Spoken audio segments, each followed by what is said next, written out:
Kliksan istifadəsi ancaq və ancaq göstəriş əsasında olmalıdır və bu barədə də en qədər video çarxlar çəkirik, maarifləndiririk. Kifayət qədər ciddi preparatdır, bahalı preparatdır və 9 ay müddətində bu preparatın olması əlbəttə ki, pasientlərə heç də az psixoloji təsir göstərmir.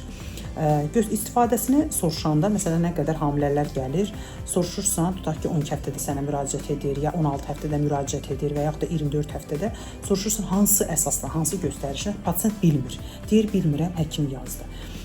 Anamnez toplayırsan, anamnezində düşükləri yox, inkişafdan qalmış hamiləliyi yox, ümumiyyətlə öz xəstəliyi anamnezində bir ciddi xəstəlik yox, amma niyə Kliksan alır? Pasient bunu bilmir. Hər gündə onu 0,4 dozada göbək ətrafına vurmaq əlbəttə ki, bu anormal bir haldır.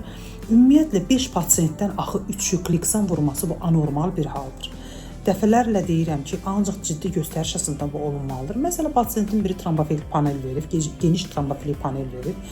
Pasientdə cəmi bircə dəfə 5 həftədə inkişafdan qalmış hamiləlik olub və geniş paneldə də MTHV yalnız heterozigot çıxıb, qalan hamısı normaldır və buna görə də həm aspirin, həm Kliksan 4 təyin olunub. Yəni, bu normal hal deyil.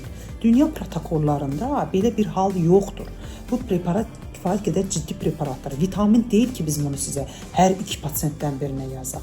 Və əziz pasientlər, əgər sizə, əziz hamilələr, Kliksan təyin olunursa, bunu mütləq surətdə ciddi səbəbini və göstərişini tələb edin, qoyun sizə, bunu təyin edən həkim başa salsın. Sizə niyə Kliksan təyin edir? Hər şey əsaslanmalıdır. Belə.